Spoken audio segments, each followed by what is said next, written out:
السلام عليكم، ازيكم؟ عاملين ايه؟ يا رب كلكم تبقوا كويسين وبخير يا رب. اللهم صل وسلم وزد وبارك على سيدنا محمد وعلى اله وصحبه اجمعين. زي ما تعودنا قبل اي فيديو نترحم على والدي ووالدتي وعلى اموات المسلمين اجمعين. ربنا يا رب يرحمهم ويسامحهم ويغفر لهم ويجعل مثواهم الجنه ويصبرنا يا رب على فراقهم. امين يا رب العالمين. اقول لك بقى ايه يا قمر؟ الفيديو النهارده بتاعنا خفيف جدا وبسيط جدا جدا جدا جدا. هنعمل ايه النهارده مع بعض؟ انا النهارده بقى عامله فضلة خيركم كده شويه محشي بتنجان بقى وكرنب وورق عنب وكوسه وفلفل. قلت ايه وسلقه كده ايه فرخه اهي.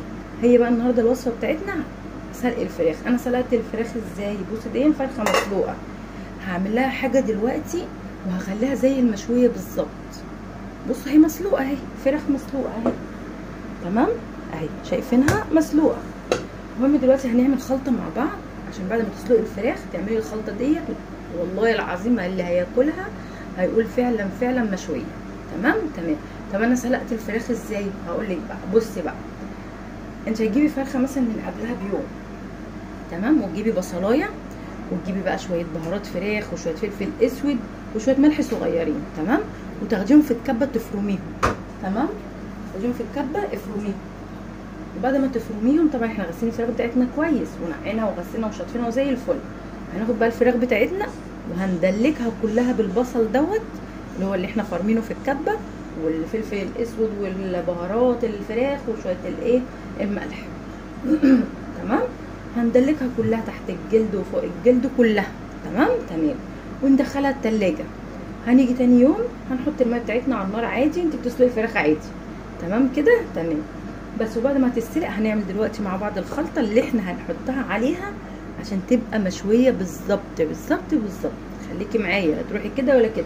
بس قبل اي حاجه، لو اول مره بتشوفيني فعلي الجرس على لو اول مره بتشوفيني اشتركي في القناه وفعلي الجرس على الكل عشان يوصلك مني كل جديد، ولايكات كتير كتير كتير، وشير الفيديو على قد ما تقدري، تمام. اجيب بس ايه طبق عشان ايه نحط فيه الخلطه بتاعتنا. يلا نسمي الله ونصلي على رسول الله ونبتدي في الوصفه بتاعتنا. انا عملت معاكم الفيديو دون في رمضان، بس كنت عامله بقى المحشي وكله ايه مع بعض، فالنهارده انا بعمل معاكم الفراخ بس، تمام. اول حاجه معايا معلقه من الصلصه اللي هي البرطمانات دي، معلقه من الصلصه اهي، تمام. ناخد حبه كمان عشان المعلقه حط له حبه صغيره اهو. معلقه ايه صلصه. بمناسبه الصلصه بقى، انت عندك برطمان صلصه في التلاجة، تمام، فتحتيه اخدتي منه وبعد كده ايه عايزه تشيليه في التلاجة فبيعفن، هتعملي ايه عشان ما يعملش كده؟ هتجيبي شويه من الزيت وتحطيهم على وش البرطمان زي ما انا عامله كده. شايفين الزيت اهو؟ ده الزيت اهو، تمام. هنحط ايه كمان؟ شويه من الزعتر، شويه زعتر اهو. هنفركهم كده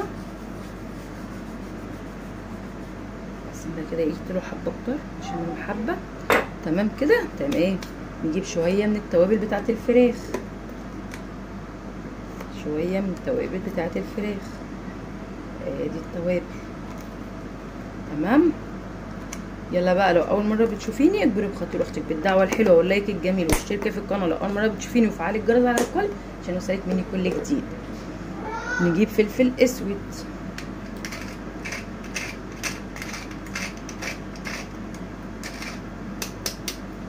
ونجيب كمان شويه من الملح.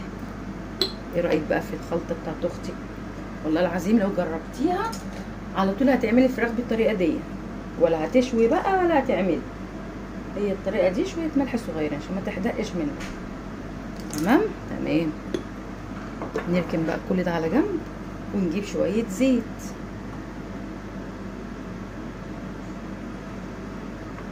شويه زيت صغيرين، معلقتين كده ولا حاجه. نبتدي بقى نسمي الله ونقلب بقى الايه الخلطه بتاعتنا الجباره التحفه اللي بتنقل لنا الفراخ مشويه، بتخليها في حته تانيه خالص، حاجه جامده جدا جدا جدا جدا. لو جربتيها هتدمنيها وتعشقيها. جبنا كده كل المكونات مع بعض. بصوا طريقتها بسيطه جدا. انا بعمل بقى شويه ملوخيه دلوقتي على النار، حاطه الشوربه بس نعمل مع بعض الفرخه وبعد كده ايه اروح اعملها. بس كده هنجيب فرشه بقى معانا، بس اطلع الفراخ بتاعتي الاول من الشوربه. طبعا الشوربه بتاعتها انا خدتها عشان خاطر سقيت بيها المحشي بتاعي. استنى كده، جبت الفراخ بتاعتي اهي، حطيتها في صينيه، الصينيه مش مدهونه اي حاجه. تمام. ناخد بقى من الخلطه بتاعتنا التحفه ديت. طب انا ما عنديش صلصه وعندي كاتشب، حطي شويه كاتشب وحطي عليها شويه التوابل اللي انا عملتها ديت وهتبقى معاكي زي الفل.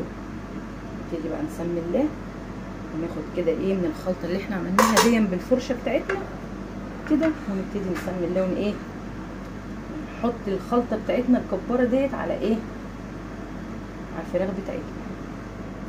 والله العظيم كل اللي هياكلها هيقول لك انت جايباها مشويه او عاملاها مشويه في البيت. تمام. حاجه بجد تحفه.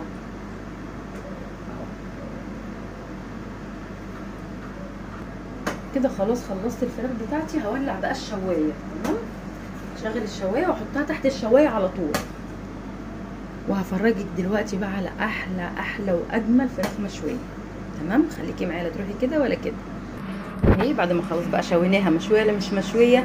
مشويه وزي الفل والله العظيم، طعمها تحفه. وغرفنا بقى المحشي بتاعنا اهو، الكرنب الجامد اهو، شويه الملوخيه الفظاع، ورق العنب، باذنجان، كوسه وفلفل، حاجه ما شاء الله تحفه. جربي وصفتي في الفراخ دي والله العظيم هتعتمديها على طول، ولا بقى هتتبلي من كام يوم، ولا هتعملي مش عارفه مين. لا ده انت هتعمليها من بالليل في شويه بصل وملح وفلفل وخلاص على كده، وبعد كده تقومي تسلقيها. حاجه بجد هتعجبك، هتعشقيها. بصي شكلها، بصي تحفه. بصي مشويه ولا لا؟ مشويه وتحفه كمان وجامده جدا. بصي بقى طبق الكرنب الجامد ده، شايفين؟ ولا طبق الملوخيه الفظيعه دي. بصوا ورق العنب، البتنجان بتاعنا الجامد، وادي الفلفل والكوسه. وتعالوا بقى اتغدوا معانا. ولو وصلتي لغايه هنا اكبري بخاطر اختك بالدعوه الحلوه واللايك الجميل، واشتركي في القناه لو اول مره بتشوفيني، وفعلي الجرس على الكل عشان يوصلك مني كل جديد.